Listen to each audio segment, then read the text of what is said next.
1, 2, 3, we're in business. Yeah. All right. I'd suggest this if you want the easy. It's not very sturdy, is it? And as long as this little bubble is moving at all, and I'd suggest, Bubble, I don't. well, not bubble, but see that move. That's all you need, just barely moving. Oh, I see. And he'll hold it about like that, and you can just hand it to her. The thing that we want. And Mrs. Greer. My maiden name was Pearl Nurse. My father and I drove through Enid when there was no Enid here. We drove our family pony, Dandy, to a buckboard and spent the night on just east of the railroad track, on the west side of the railroad track, and camped. But fortunately, a man and his daughter, older than I, were coming through with a covered wagon. So this daughter and I slept in the covered wagon, and the two fathers slept under the wagon up where the rain wouldn't get to them. But they were going on to Hennessy and through Hennessy, but we stopped. And as a little girl, my home was in Hennessy until the Strip opened. I came in at the time of the run, but of course I was too young to take a plane. But I spent the first night in a covered wagon on the east side of the railroad track on Broadway, on the south side of the street, about halfway down that hill. Is that right? And, Where did you come from originally? I'm originally from Kansas. From Kansas. And I What year did you come? Can you remember what year you came from Kansas to Yes. Hennessy? My father and I drove from near Harper, Kansas, in the year 1891. Is that right? In 1891, because the Strip opened in 1893, and that was I remember about 2 years had elapsed. Yeah. My uncle, Elmer Sprague, whom many of the people here at Enid will remember, he used to attend these meetings. He and my mother came into the Strip later on, driving a horse of his and a horse of ours hitched to a buckboard. And many of the people who have attended these meetings before will remember my uncle Elmer Sprague, who gave interviews that were recorded later in the papers. I saw those, but I have not attended these meetings until 4 years ago. This is the fourth consecutive meeting of the pioneers that I always think of as September the 16th that I have attended. I have enjoyed very much my association with Mrs. Velma Jane, who has helped me to learn so much of the history of Enid since I've been away. I lived in Enid. It was about 6 years after the run before I lived in Enid. In the meantime, I lived in North Enid and went to school to Miss Bessie R. Wagstaff, who had been a county superintendent in one of the counties in Iowa. She was the most wonderful teacher, and her stories of her travels to the Holy Land and those things they've given me an idea of travel, and I've never been across the ocean, but I've enjoyed my travels and so much, partly from the things that I learned from her about seeing the important things that you go through. Later, she became acquainted with another lady who came down from Kansas, Miss Ann Brown, and these two ladies had a little college in the basement of the building just west of the railroad track on Broadway, and had this little college on the first floor, They called it an opera house for a while. It was a block or so south of the original. Schiller Building or Schiller something. wasn't Schiller it? Hall, maybe? Yes, Schiller Hall. Is that so? Do you know the name of the college? Do you Well, remember that?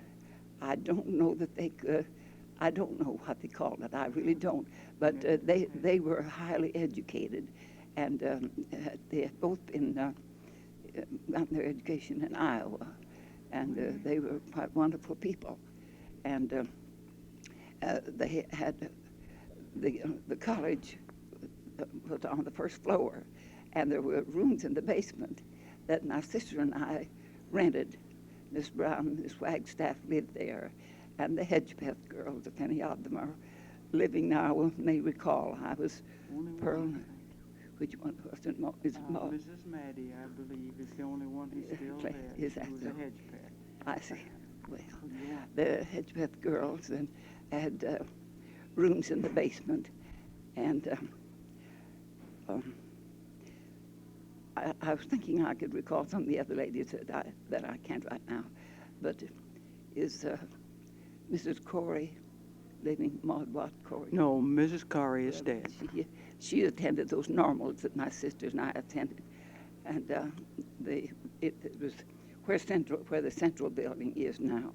There was a frame building. Most of the schoolhouses, of course, in Enid were frames at that time, and we'd walk across the railroad track. I think it's where they call it Central, don't they? Yeah, it was. Yes. And the teachers' normals in the summer were held there.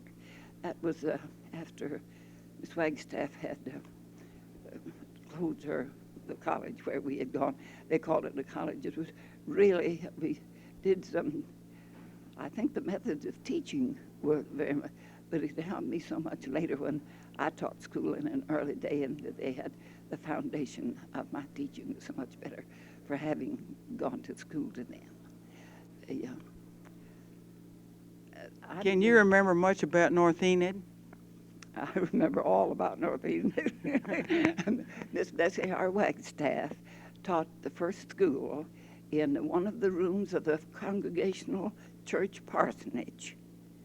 And it was just marvelous. We learned to love the Holy Land. She had spent the time and had gone over on the ship. I was going to tell the name of some of the noted people, but I can't call them right now, but she used to, and so she visited the Holy Land and told us, your heart's getting tired. About North Enid. The first school was taught by Miss Bessie R. Wagstaff in the west room of that parsonage was turned into a school building. Then and Miss Wagstaff taught there, but there were two. Then the next year, the second year after Strip opened, Miss Wagstaff, no, Mr. Fisher and Mr. Wilson taught in the,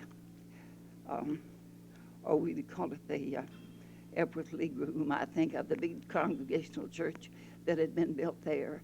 And Mr. Fisher was the principal, and Mr. Wilson taught there were just the two great groups. Mr. Fisher had the larger pupils, and then the following year I went to school in the North Enid building that stood there for so long. And later, after I had taught and gone to Alva and finished college, I was principal up there. Yeah, and I was principal of the school in 1903 and 4. I don't, yeah, no. Yes, 1907 and 8. I finished at Alva in 1903 and 4, and had taught some other schools. It was principal at North Enid the winter. I don't know. Well, it doesn't make any Doesn't matter. Doesn't make any difference, really. But I wondered, do you remember anything about the trains not stopping at South Enid and always stopping at North Enid? I heard a man, a very fine man, he didn't tell me, but anyway, that the people saw that they did stop. They saw that, they remember all about it. I happened to be in Hennessy at the time. This plain pony that my papa and I had driven through years before, I'd gone horseback down to visit in Hennessy, and that happened while I was at Hennessy. But my home was in North Enid, but the trains always stopped after that. How long did you live in North Enid? I went to school, well, uh, 3 or 4 years. I commenced teaching. I closed my first school before I was 16. I taught east of Wacomas down on Skeleton Creek. Yes, and the family that I boarded with were named Blakely, Mr. Will Blakely and his wife, and it was right on the bank of Skeleton Creek, back far enough that there was no danger of the water running through. But they had 3 rooms, 3 dugouts, and each dugout opened to the west. The middle dugout was a storeroom where we didn't have room for everything, and my bed was in the rear of the kitchen. The family would come in, and the dining table and the kitchen stove were there, and the family were at the other end of these 3. It was just dugout. I think we'd think of now as a mud dauber's nest or something like that, but they were lovely people, and she was a wonderful housekeeper, and the meals were good. And I had 9 of the pupils who were older than I. But it was a wonderful time. I enjoyed it. It meant they were respectful. But the members of the board told me that if anything happened, I'd just let them know, and that pupil would be expelled. Said, you see, there were very few teachers here at that time. But 9 were older than I was. Did you have any trouble with any of them? Oh, nothing. I sent one boy home, but his folks brought him back, and we just got along fine. That's what they told me to do. Said, we're not going to put up with any trouble, but they were fine. But, there was not any furniture. There had been a listed field where this building was built, and there was no floor. And so, if you know what listing is, three of those ridges went through that building, but somebody had a well curb, and the teacher's desk was on top of the frame that had gone over that well curb. There was not a well there, but it was just hauled there, and the teacher's desk was there. And a few of the pupils had some kind of chairs, but they just had improvised things. I remember 2 little boys that had the spools and barbed wires wound on the empty spools, and that was their seat. I can't remember their names.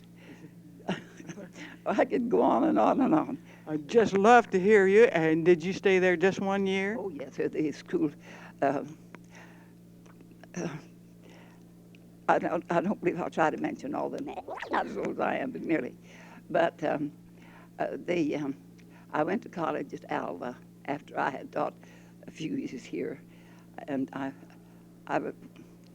taught 2 years and worked for Mr. Herzberg in the store here, the first lady clerk, and Miss Blessinger, who's been gone now. Her people lived 7 miles southeast of Enid, and she and I and Mr. Herzberg's sister-in-law, Louise Renberg, were the only ladies there for a long time, and for quite a little while. And I don't know where the Herzberg store is located now, but I've been told it's not the same location that it was. It was the second door south of the Waters Drug Store on Broadway. You can see on the east side of the square, and that Waters Drug Store was on the corner. Then there was a liquor store and the Herzberg building.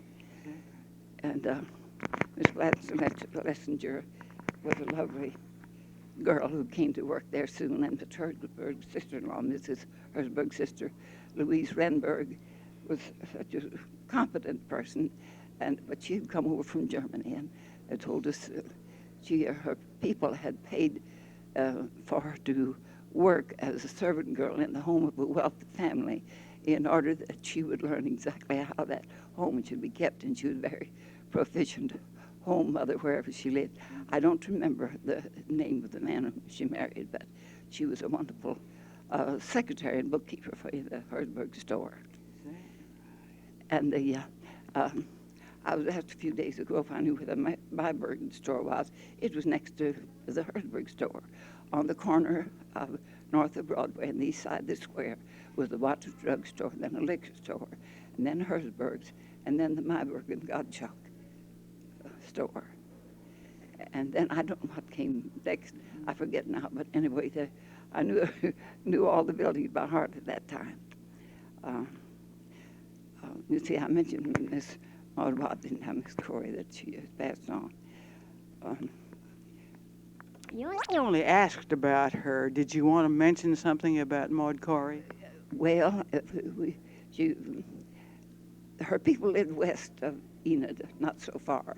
And one time she let me know that their watermelons were so wonderful that year, and the following Sunday they were going to be prepared to open watermelons for everyone who would come, and they were going to be nice and cool. They were going to be put in the shade. Of course, there was some ice to be gotten, but nothing was said about ice. We just had those that had been cooled the evening before. And anyway, we were amongst those. I was one of that great group of people that had been invited out to cut watermelons, and now that was Miss Corey, but I believe she was still Maud Watt then. I'm not sure. Maud what? Watt? Watt, W-A-T-T, Watt. Do you remember a racket store on the northwest corner of the square at one time? I remember the first store there. The racket store that I knew was was on the east side of the square. But before that racket store was everywhere you mentioned, it was a low place, and there was water, and they stood there before they got this larger building, and a colored woman owned that lot. And one day the water had filled up where that vacant lot was, and some boys, I imagine, had put for sale, S-A-I-L, because of the water. And she misunderstood it and thought that somebody was advertising her place for S-A-L-E. I don't suppose anyone else remembers that. I think her name was Wade, wasn't it? I don't remember. I just don't. Across the street, west, what was there? I can't remember. If you go a little bit beyond that corner, there was a butcher shop and grocery store where I used to stop and get meat as I was on my way. We lived at the corner of 1500 Maple, it was then. It isn't that number now, but it was just across the street west of the Cromwell home. Mrs. Lee, daughter of Mrs. Cromwell. I believe that they started numbering at 10th Street, which was a section line, and that made that 15 blocks because the Episcopal Church was on the corner of 15th and Monroe. I'm writing a history of the Episcopal Church, and I recently found that out. Well, the Catholic Church was 2 blocks south of our house, and we were on 1500 Maple at that time. But later on, that lot was numbered 606 West Maple. Yeah. That's where our house was. And there was a great hollow there, and Mama had it filled up around, so it left a square place, and we had flowers that once in a while the bottom would all be covered with flowers, and otherwise the incline, the 4 inclines, would be covered with flowers. And my mother was Mrs. Nurse, and O-U-R-S-E, Nurse. And the Nurse Sisters Realty Company was located in upstairs. They first located upstairs in a 2-story building that was located on the northwest corner of the square. That's Randolph now, isn't it? Randolph and Grand. Isn't Grand the east side of the square? Would that be the northwest or northeast? Northeast. Yes, I jumped the block and got back over there. Yeah. I remember when the cyclone struck several years later while I was working at the Herzberg store. Several of the clerks ran from the Herzberg store and went up the outside steps of that to see they said we could see the twister we didn't get to, but it ruined the schoolhouse where I had taught my second year, way out, east of Carrier, out close to the Salt Plains. They said that was just damaged, but we didn't get to see the twister, but they thought we could. But several of us went up and climbed up those stairs, but we didn't get to see it. It was one of the Oklahoma cyclones. Did it do any damage to Enid? No, I think not. It was too far away. You see, I don't believe I was ever in Enid at the time of a damaging store, but my father, who was very sick, and we were living, the property belonged to the France people. Of course, it's just on about a half block west of the square on the north side of Broadway. There was a building there, and I brought my father in from town. In fact, that's where he died. And we brought him in so that the doctor could take care of him. And I know the doctor told us that there was not much could be done, but we lived there a few months. And see, you asked me about a particular place. I guess not. We spent a long time out there. How long? Oh, that's fine. The longer the better. The more you have to tell, the better we like it. Can you think of something else now? How about your sisters? Didn't you have some sisters? I had a younger sister. Her name was Claudia, but she was always called Tot. And she was, I don't know, I imagine 12 years older than Maureen France, something like that. Maureen was just a little girl, and their family liked to have my sister be with her. And Maureen says now that she tutored her, we didn't think of it as that way, but of course Tot had gone to school. In fact, she did some work when the Catholic people had their school, and it was just a little walk from our house up on West Maple. She went, but her health was not good. Later on, when she went to Alva to school, she got to be much better, but she never could attend school regularly when the rest of us were a little strong, but she got to be much stronger later on. And so Mr. and Miss France liked to have them be together because that they knew that my sister was, well, she'd be kind of a guardian for Maureen.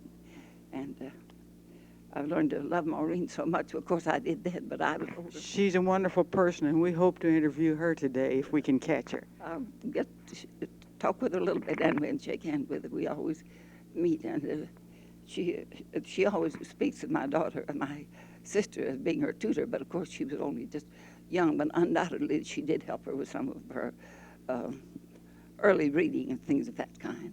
You spoke of the Nurse Realty Company. Now, were you a part of that? My name was included in it, and I had some interest in it, but I was not in the office very often. Later, when my sister Jessie, she was at the head of it. She put it as the Nurse Sisters Realty Company, but she was the older one. Oh, my daughter, Miss Pittman, here has a picture of the 1902 school when Mr. Gifford was teaching. Now, the next year, I'd gotten old enough. I was principal of North Enid in 1903, and Mr. Gifford walked up to North Enid to visit my school once, and he taught several years, but my sister had taught with him, and Mrs. Edith Roman Rogers here in town sent me a picture that appeared in one of the papers a few months ago, in which my sister Jessie's picture is here as one of the faculty, and Mr. Gifford was a teacher. And that was 1 year before I taught at North Enid. But later, when I was teaching North Enid, he walked up and visited. I mean, he went up to North Enid and he walked upstairs into my room and visited the school. I have seen that picture because Clara Kennedy was one of the graduates. And she is in that picture because I remember Mr. Gifford, who was such a big fat man. He was, yes. And I don't know how he got to North Enid, but anyway, he came walking upstairs unannounced, and he came in there, sat there quite a little while. Well, that was the first year after I had finished at Alva. In the meantime, I had taken teacher's examination. I know when I taught my first school and maybe my second one, having had a third grade certificate only, and I was so proud. Then later, I clerked a few years for Mr. Herzberg's here in the store, and then went to Alva and finished in 4 years at Alva. Anyway, several of the people that I knew I've contacted since. In fact, Mr. Bloss, who was the president of our class, and he was still living 6 months ago, and asked me to reply to the letter. He was president of the class of 1903 at Alva, and asked me to reply, but I haven't gotten it yet. I find it, I don't keep you realize I don't keep my thoughts as steadily as I used to. Who does? I don't know that it would interest people or not, but I was 12 years old when the Strip opened in 1893. Is that right? I was just a little girl then, you know, and I got my first schooling after the Strip opened was up at North Enid. I came to Enid that day, though, and then later I went back to Hennessy. But the winter of 1903 and 4, I went to school at North Enid in the old parsonage building. And Yes, you then- told us that. Yes, and then the next year was in the church that had been built, and Mr. Fisher was principal. And then Mr. Fisher was principal in the first school over in the brick building, the two-story brick building that used to be there. And I think the picture of that old brick building appeared about 4 years ago in the paper here at the same time that this meeting is being held. Well, the brickyard where those bricks were made was just across the street from where we lived, east of the railroad track. And this Mr. Dockey, who was real well known here, and his brother, who was superintendent here at one time, described that brickyard real well in one of the articles that he wrote for the journal, I believe that you call it, isn't it? Yes. Yes. Cherokee Strip Journal. Yes. Now, am I clear on this brickyard? Was that in In North Enid. North Enid? And it was just a little ways east. There was a creek between the railroad track and this brickyard. A man by the name of Heap, H-E-A-P. If you remember the Dickens story, Uriah Heep, Yes, that same name. Well, anyway, that Mr. Heap had this railroad, had this brick building, and the bricks in that old building were made across the there at that.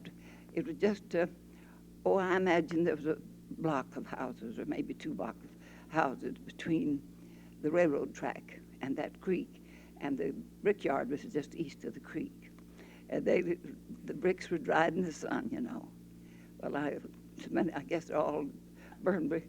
Well, now wait, maybe they were dried in the sun, I guess, until they were piled up, and they had the kiln was not under cover. It was just the bricks burned. There were openings left between so that there could be drafts. And this Mr. Heap and his stepson did, I think, practically all the work of making the bricks for that original North Enid school building that stood there. Of course, it's very different now. I had the pleasure, I think it was my son, took me out. It was my daughter, Mrs. Did you meet Mrs. Pittman there today? Well, I'm not sure which one took me when I went up to Kansas, and we went up, and I showed them where that old building. So they turned from the way they were going to go by where the old building used to be, the schoolhouse. It's changed now. And by the way, in that journal that my sister is taking, my daughter is taking, this month's issue of the journal, it describes an old lady that at the time the story was written, maybe it was written before that was published, she was still living at that time, but of course her name was, I thought I could say it, but I can't now. Well, this has been so interesting. I haven't asked her 2 questions. She has just gone and on, and she's told me so many interesting.